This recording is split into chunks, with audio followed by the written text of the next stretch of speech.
আসসালামু আলাইকুম। Iqbal Siddique college school থেকে আয়োজিত অনলাইন ক্লাস। আমি মোহাম্মদ সোহেল রানা, প্রভাষক পদার্থবিজ্ঞান।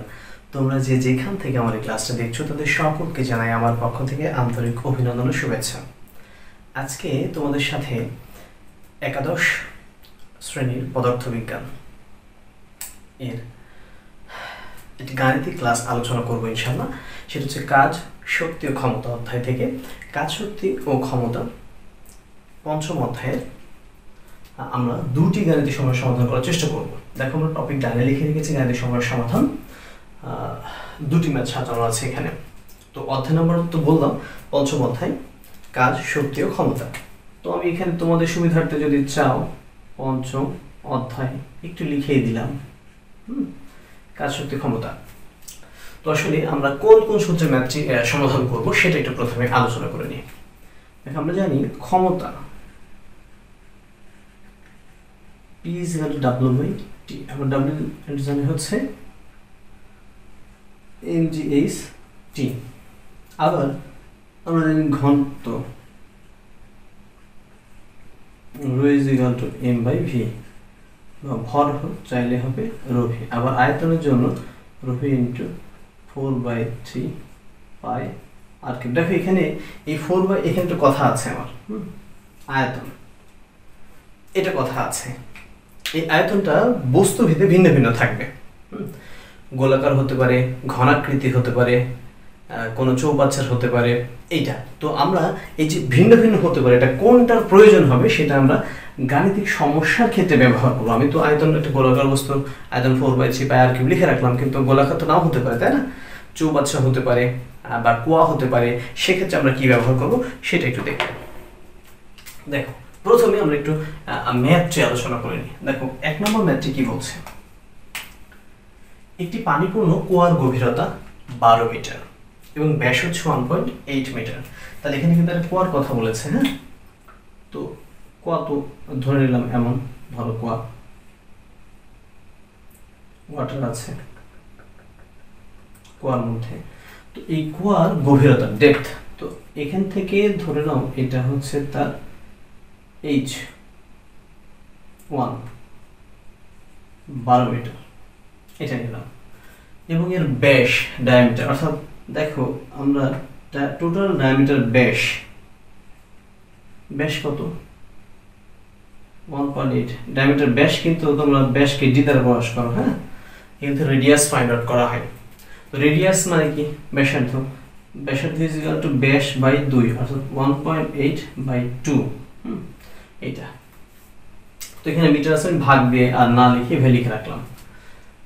তাহলে এইটা প্রথমে দেখো দেওয়া আছে যে এটি পানিপূর্ণ কুয়ার গভীরতা H1 12 মিটার এবং ব্যাস হচ্ছে 1.8 মিটার। একটি পাম্প 24 মিনিটে, অর্থাৎ সময়, কুয়াটিকে পানি শূন্য করতে পারে।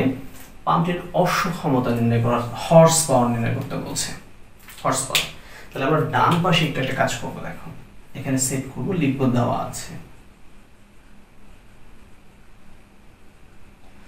আছে কুয়ার গভীরতা। আমরা সিরিয়ালে লিখে নিই, কুয়ার গভীরতা H1 is equal to 12 metre. কুয়ার ব্যাসার্ধ আর is equal to ব্যাস d/2, অর্থাৎ 1.8/2 মিটার। এটা ক্যালকুলেটরের সাহায্যে ক্যালকুলেশন তোমরা করে দেখতে পারো কত কত আসে। যদিও 9 দোকানে 18 হয়, তারপর আমরা লিখে রাখি 1.8 ভাগ 2, 0.9। এই যে ভাগ দিয়ে লিখলাম যে এত মিটার। এবং দেখো সময় t is equal to 24 minute. 24 কে তুমি সেকেন্ডে নিয়ে আসবা 60। তাহলে শূন্য এখানে থাকে 424 এর 4 হাত থাকে 2, 12 1440 সেকেন্ড এটা আসে। তারপর তোমরা ক্যালকুলেটর দিয়ে ম্যাচিং করে নিতে পারো যে ঠিক আছে কিনা। 1440 সেকেন্ড। দেখো, অশ্ব ক্ষমতা, হর্স পাওয়ার, ক্ষমতা নির্ণয় করতে বলছে। ক্ষমতা P is equal to what? এই যে সূত্র শেখার জন্য লিখলাম, দেখো 1 HP 746 ওয়াট, এটা আমাদের লাগবে এখানে সূত্রে। তাহলে আমরা এখানে ফার্স্ট লিখব সমাধান। আমরা জানি P is equal to mgh divide by t। প্রশ্ন হচ্ছে কি কি দেওয়া আছে এবং কি কি দেওয়া নাই। দেখো এই যে কুয়ার ভেতরে ওয়াটার আছে, পানির কিন্তু কি দেওয়া নাই, ভর নাই। তাহলে তোমাকে কি করতে হবে, যে আমি ডান পাশে সূত্র লিখেছি, ডেনসিটি ঘনত্ব is equal to m by v বা m is equal to rho v. তাহলে এই সূত্রটা এখানেই রাখো। এখন লিখলাম, এখন ঘনত্ব রো is equal to m by v, অতএব m ইজ ইকুয়াল টু ঠাডা গুণন মানে বজ্রগুণন করবা রো ভি। আবার এখানে একটু লিখে রাখি, দেখ রো, এটা তো কি কুয়ার কথা বলেছে, দেখো কুয়া কি স্ফেরিক্যাল, গোলাকার নয় কিন্তু। তাহলে এর আয়তন কি হবে, পাই আর স্কয়ার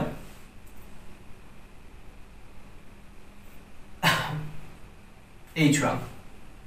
তাহলে ঘটনাটা একটু অন্যরকম হয়ে গেল। এখানে কুয়ার গভীরতা h1, এখানে অবশ্য t আছে, এখানে t আছে। এই ক্ষমতা হচ্ছে, উচ্চতা হচ্ছে গড় উচ্চতা। দেখো এটা আমি লিখে রাখি, গড় উচ্চতা। তাহলে গড় উচ্চতা কি আছে, h ইজ ইকুয়াল টু কি হবে তোমাদের গড় যে উচ্চতা, সেক্ষেত্রে যেটা আসবে যে এই যে কুয়ার টোটাল হাইট দেখো 12 করতে কাউন্ট করবা, এই যে বিগিনিং পয়েন্ট এখানে ধরো 0 আর কত আছে 12। তাহলে এই একটা পাম্প দিয়ে তুমি এই পানিটাকে নিয়ে যাবা, তাহলে এখান থেকে একটা কমে 11 হবে, এখানে হবে 1, এখানে হবে 1, এখানে ধরো 11 কমে আসলে এক ঘরে, এরকম স্কেল। তো গড় করতে হলে তোমাকে করতে হবে এর 0 প্লাস 12 ডিভাইড বাই 2 6 মিটার, অর্থাৎ এর গড় উচ্চতা হচ্ছে 6 মিটার। তো এখানে আমরা একটু মানটা বসিয়ে নিই। এখন ঘনত্ব, পানি ঘনত্ব কত নিশ্চয়ই জানো তোমরা, 1000, পায়ের মান 3.1416, আর আর এর মান কত পাইছে 0.9 স্কয়ার, আর হাইট এই সনের মান হলো 12।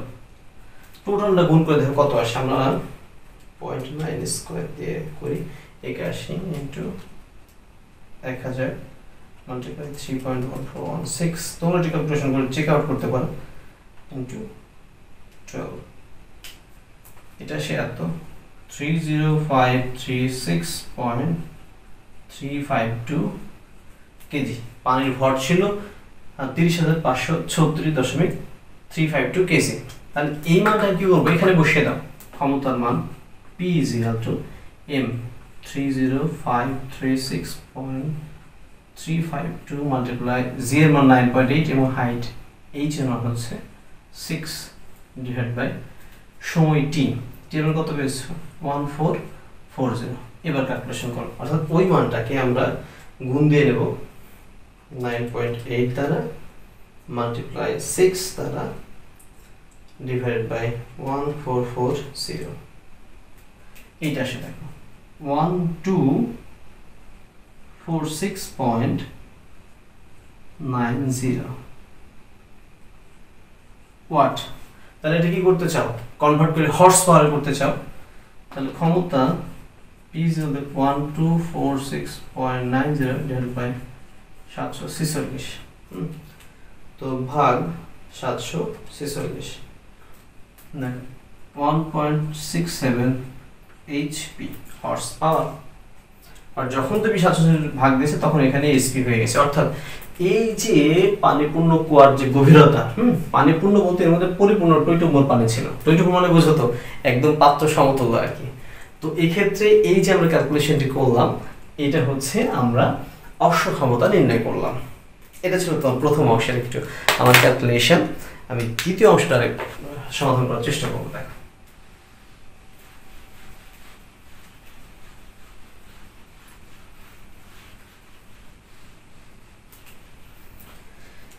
দ্বিতীয় ম্যাথটা কি বলে পড়ে দেখো, ভূমি হতে 20 মিটার উঁচু ছাদে ইট তোলার জন্য 10 কিলোওয়াটের একটি ইঞ্জিন ব্যবহার করা হলো। 1 ঘন্টা ইঞ্জিনটি কি পরিমাণ ইট ছাদে তুলতে পারবে? তার মানে কি, দেখো আমাদের একটা বাড়ি আছে,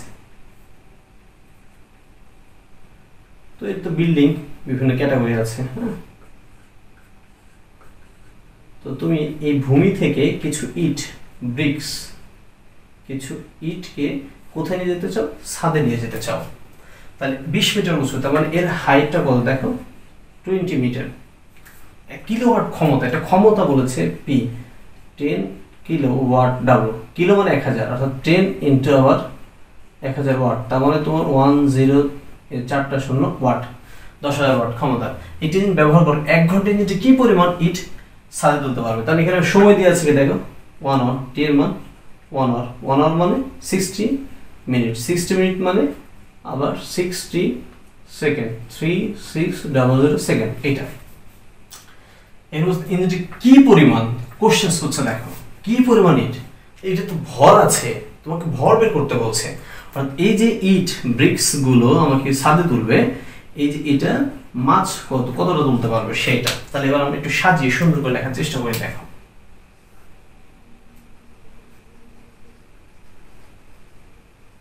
দেওয়া আছে উচ্চতা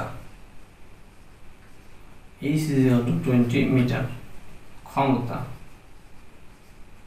P = 10 কিলোওয়াট, কিলো মানে 1000, এটা কিন্তু বরাবরই বললাম ওয়াট, এবং সময় T = 1 আওয়ার, তাহলে 60 মিনিট, মিনিট কেবল সেকেন্ডে নিয়ে আসবা, 60 * 60 সেকেন্ড, 3600 সেকেন্ড। বের করতে বলছে ভর। তো আমরা কিন্তু জানি এটা সমাধান করছে কিন্তু 2 নম্বর টার্ম। আমরা